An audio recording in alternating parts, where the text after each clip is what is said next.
We are now going to discuss about resonance, which plays a very important role in chemistry. कई बार ऐसा होता है कि कोई एक मॉलिक्यूल है, उसका हमने लुईस स्ट्रक्चर ड्रॉ किया। स्ट्रक्चर को देखकर हम उसकी सारी प्रॉपर्टीज के बारे में नहीं बता सकते। मैक्सिमम प्रॉपर्टीज बता पाएंगे, बट कहीं ना कहीं हमें कुछ प्रॉब्लम आएगी। तो हमें एक से ज्यादा स्ट्रक्चर्स ड्रॉ करने पड़ जाते हैं और सारे स्ट्रक्चर से कुछ कुछ इंफॉर्मेशन मिलती है, तो जो कंबाइंड टोटल इंफॉर्मेशन आएगी उसके लिए वो सारे ही स्ट्रक्चर्स इंपॉर्टेंट होंगे। तो जब कभी किसी एक स्ट्रक्चर से हम सारी प्रॉपर्टीज ना बता पाए, एक से ज्यादा स्ट्रक्चर की जरूरत पड़े, तो आप समझ जाना यही है resonance. In case of certain molecules, a single Lewis structure cannot explain all the properties of the molecule. Maximum को explain कर देगा Lewis structure, लेकिन 100% properties explain नहीं हो पाएंगी। The molecule is then supposed to have more than one structure. तो जब एक स्ट्रक्चर से सारी प्रॉपर्टीज को हम लोग एक्सप्लेन ना कर पाए, इसका मतलब क्या हुआ कि एक से ज्यादा स्ट्रक्चर है उसके पास, each of which can explain most of the properties of the molecule, but none can explain all the properties. तो जो अलग अलग इंडिविजुअल स्ट्रक्चर्स आएंगे वो बहुत सारी प्रॉपर्टीज को एक्सप्लेन कर देंगे, बट कोई एक भी स्ट्रक्चर ऐसा नहीं होगा जो सारी प्रॉपर्टीज यानी कि 100% एक्सप्लेनेशन दे पाए।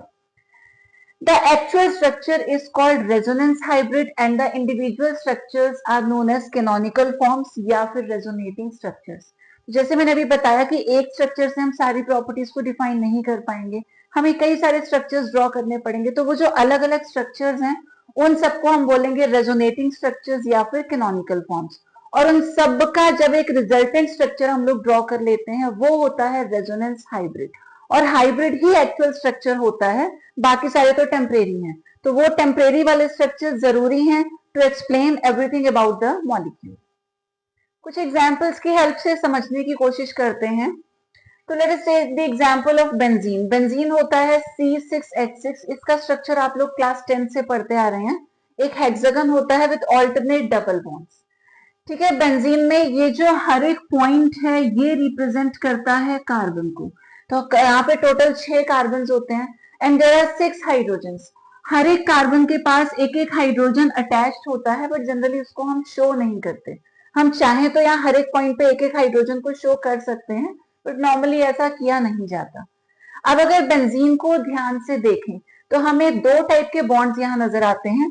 एक है ये कार्बन कार्बन सिंगल बॉन्ड और दूसरा है कार्बन कार्बन डबल बॉन्ड। तो दो टाइप के बॉन्ड हमारे पास हैं। ना यू हैव टू नो कि जो सिंगल बॉन्ड होता है वो डबल बॉन्ड के कंपैरिजन में काफी लंबा होता है। तो सिंगल बॉन्ड की बॉन्ड लेंथ ज्यादा होगी, वेरएज डबल बॉन्ड की बॉन्ड लेंथ कम होगी। मैंने बाय मिस्टेक यहाँ रिवर्स लिख दिया, ये 133 है, ये 154 है। तो बस सिंगल बॉन्ड लंबा है, डबल बॉन्ड उसके कंपैरिजन में छोटा होता है। अब क्योंकि बेंजीन में दो टाइप के बॉन्ड हैं, कार्बन कार्बन सिंगल बॉन्ड भी है, कार्बन कार्बन डबल बॉन्ड भी है, तो एक्सपेरिमेंटली यहाँ दो बॉन्ड लेंथ की वैल्यूज मिलनी चाहिए, सिंगल वाली भी और डबल वाली भी। बट एक्सपेरिमेंटली जब चेक किया गया तो बेंजीन के केस में सिर्फ एक वैल्यू मिली। अब यहाँ प्रॉब्लम आ गई, क्योंकि दो टाइप के बॉन्ड्स तो हम लोग देख ही सकते हैं, तो वैल्यू एक कैसे हो सकती है। और वो भी ऐसी वैल्यू थी, ना वो डबल बॉन्ड की वैल्यू से मैच कर रही थी, ना ही वो सिंगल बॉन्ड की वैल्यू से मैच कर रही थी। जो रिजल्ट मिला था वो इन दोनों के बीच की कोई वैल्यू थी। डबल बॉन्ड से थोड़ी सी बड़ी वैल्यू थी और सिंगल बॉन्ड से जो बॉन्ड लेंथ थी वो कम आई थी। तो यहाँ पे आके बड़ा एक प्रॉब्लमैटिक सा हो गया कि ऐसा कैसे, जब स्ट्रक्चर में हमें पता है दो टाइप के बॉन्ड्स हैं तो दो वैल्यूज तो आनी ही चाहिए। तो यहां से निकला एक कंक्लूजन, ये एक्सप्लेन किया गया इन टर्म्स ऑफ रेजोनेंस। तो ऐसा बोला गया कि बेंजीन के केस में ये है पाई इलेक्ट्रॉन्स। आपने पढ़ा होगा सिंगल बॉन्ड में सिग्मा इलेक्ट्रॉन्स होते हैं और डबल और ट्रिपल के केस में पाई इलेक्ट्रॉन्स भी प्रेजेंट होते हैं। और ऐसा कहा जाता है कि ये जो पाई इलेक्ट्रॉन्स हैं, they are free to move. तो अगर हम ऐसा सपोज कर ले कि ये जो दो इलेक्ट्रॉन्स हैं मूव करके इधर आ जाए, तो यहाँ एक डबल बॉन्ड बन जाएगा, साथ में फिर से एक डबल बॉन्ड है, रिपल्शन होने के चांसेस है। तो ये वाले दो पाई इलेक्ट्रॉन्स अगर अपनी नेक्स्ट पोजीशन पे आ जाएं, तो ये दो इलेक्ट्रॉन्स अपनी नेक्स्ट पोजीशन पर चले जाएंगे। तो ये जो हमने यहाँ एज्यूम किया उससे ऐसा कुछ स्ट्रक्चर निकल के आएगा। तो जो डबल बॉन्ड पहले हमने लेफ्ट में शो किया था वो अब हमने राइट में शो कर दिया। तो ये अलग अलग स्ट्रक्चर्स हमने यहाँ पर ड्रॉ किए। अब कुछ प्रॉपर्टीज को ये स्ट्रक्चर एक्सप्लेन करेगा, कुछ को ये एक्सप्लेन करेगा। एक स्ट्रक्चर से हम बेंजीन के बारे में सब कुछ नहीं बता पाएंगे, बट अगर इन दो स्ट्रक्चर्स को कंबाइन कर ले तो काफी हद तक एक्सप्लेन कर सकते हैं। हम ये कह सकते हैं कि जो बॉन्ड हमें डबल दिखाई दे रहा है कुछ ही देर में वो सिंगल हो गया, और जो बॉन्ड सिंगल दिखाई दे रहा है कुछ ही देर में वो डबल हो गया। अब इसका मतलब ये नहीं है कि दोनों स्ट्रक्चर्स एग्जिस्ट करते हैं, ऐसा नहीं है, ये सिर्फ हमारा एजम्पशन है कि ऐसा होता होगा। बेंजीन का एक्चुअल स्ट्रक्चर कुछ और होता है। तो एक्चुअल स्ट्रक्चर हमें कैसे मिलता है, जितने भी ये इंडिविजुअल स्ट्रक्चर्स हैं इन सबको आप मर्ज कर दो। देखो अगर इन दोनों को हम कंबाइन कर दे तो हमें क्या मिलेगा, बाहर वाली रिंग, हेक्सागन वाली रिंग तो एज सच मिल ही जाएगी। अब अंदर के जो डबल बॉन्ड्स है यहाँ 3 पोजीशंस पे हैं और यहाँ अलग वाली 3 पोजीशंस पे है, तो टोटल कंबाइन करेंगे तो हर एक पोजीशन पे डबल बॉन्ड आएगा। तो वो हर एक पोजीशन के लिए हमने यहाँ ये डॉटेड एक सर्कल से रिप्रेजेंट किया कि जो डबल बॉन्ड है यहाँ यहाँ यहाँ ये सारी पोजीशंस पे जा रहा है। तो ये बेंजीन का एक्चुअल स्ट्रक्चर है जिसको हम बोलते हैं रेजोनेंस हाइब्रिड।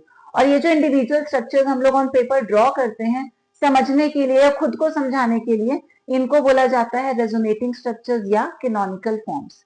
तो इनका कोई रियल एग्जिस्टेंस नहीं है, कंफ्यूज मत होना। अब हमें पढ़ना है, हमें अगर लुईस डॉट स्ट्रक्चर ड्रॉ करना तो हम तो इन्हीं में से ड्रॉ करेंगे, बट रियलिटी इज दिस। तो ना तो ऐसा स्ट्रक्चर है बेंजीन का, ना ऐसा है। The structure is somewhat like this. Similarly अगर हम बात करते हैं ओजोन की O3, पहले मैंने आपको बता रखा है कि जहां भी 3 ऑक्सीजन आए किसी भी मॉलिक्यूल में, one of bond is a double bond. तो हमने क्या किया, 3 ऑक्सीजन लिए, एक बॉन्ड को बना दिया डबल, बाकी सिंगल है, सबके हमने ऑक्टेट कंप्लीट कर रखी है, सबको 8 इलेक्ट्रॉन्स दे रखे हैं। अब एक तरीका ये है, दूसरा ये भी, जैसे मैंने आपको ट्रिक बताई कि एक डबल बॉन्ड होगा, बट मैंने ऐसा कुछ कंफर्म नहीं किया डबल बॉन्ड लेफ्ट में आएगा कि डबल बॉन्ड राइट में आएगा, वो आपकी चॉइस है, आप जहां भी ड्रॉ करना चाहो। तो ये दो अलग अलग स्ट्रक्चर्स हैं। अगर हम किसी एक स्ट्रक्चर की बात करें तो यहाँ भी ऑक्सीजन ऑक्सीजन सिंगल बॉन्ड है, ऑक्सीजन ऑक्सीजन डबल बॉन्ड भी है। सिंगल बॉन्ड लंबा होगा, डबल बॉन्ड छोटा होगा, तो बॉन्ड लेंथ की दो अलग अलग वैल्यूज आनी चाहिए। बट ओजोन में भी एक ही वैल्यू मिली और सेम, इन दोनों बॉन्ड्स की वैल्यू सेम थी। अब एक स्ट्रक्चर से कैसे हम लोग जस्टिफाई करें, तो हमने कोशिश की एक और स्ट्रक्चर ड्रॉ करने की। तो हमने दिखाया जो डबल था वो सिंगल हो गया, जो सिंगल है वो डबल हो गया, यानी कि every bond has got partial double bond character. सारे बॉन्ड्स कुछ देर के लिए डबल बॉन्ड कैरेक्टर शो कर ही रहे हैं।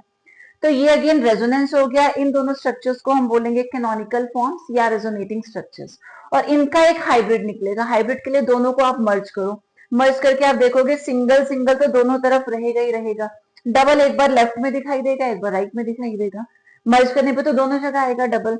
तो वो हमने यहाँ डॉटेड लाइन से शो किया। तो ओजोन का एक्चुअल स्ट्रक्चर ये है विच इज द हाइब्रिड, और बाकी तो ऑन पेपर हम लोग ड्रॉ करते हैं, इनको बोलते हैं कैनोनिकल फॉर्म्स। अब बात करते हैं रेजोनेंस एनर्जी की। तो it is the difference between the energy of resonance hybrid and the more stable contributing structure. अभी हमने बात की जो इंडिविजुअल स्ट्रक्चर्स बनते हैं उनको रेजोनेटिंग स्ट्रक्चर्स बोलते हैं, और एक होता है फाइनल स्ट्रक्चर जो एक्चुअली एग्जिस्ट करता है। ये अलग अलग वाले स्ट्रक्चर्स तो इमेजिनरी है, लास्ट का स्ट्रक्चर रियल होता है।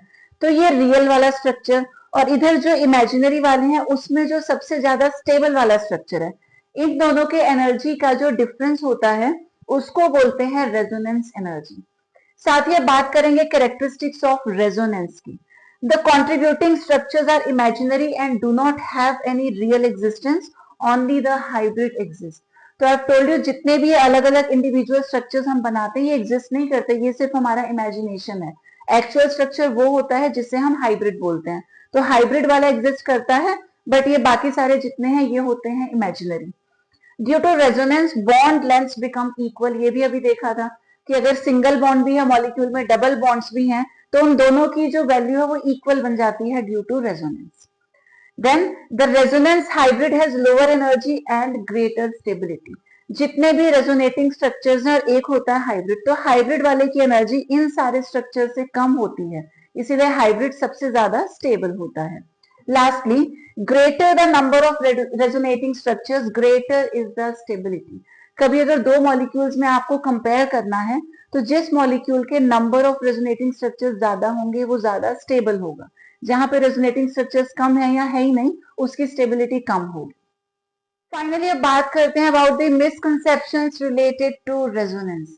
अभी हमने बेंजीन का ऐसा स्ट्रक्चर डिस्कस किया था, तो ये वाले जो स्ट्रक्चर्स होते हैं ये इमेजिनरी होते हैं, these do not actually exist.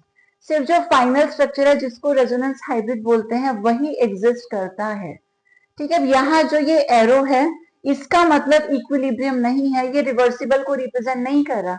ऐसा नहीं है कि ये फॉर्म इसमें कन्वर्ट होगी और ये फॉर्म इसमें कन्वर्ट होगी, ऐसा कुछ भी ये डिनोट नहीं कर रहा, क्योंकि ये दोनों इमेजिनरी हैं, एग्जिस्टेंस तो है ही नहीं इनका। ठीक है, lastly in resonating structures only electrons change their position, कभी भी एटम्स की पोजीशन चेंज नहीं होती। तो यहाँ पे सिर्फ ये इलेक्ट्रॉन्स अपनी जगह छोड़ के इधर उधर जा रहे हैं, तो ऐसा मत समझना कि एटम्स उठ के कहीं और चले गए। जिस एटम की जो पोजीशन है वो फिक्स रहेगी, सिर्फ इलेक्ट्रॉन्स इधर से उधर जा सकते हैं।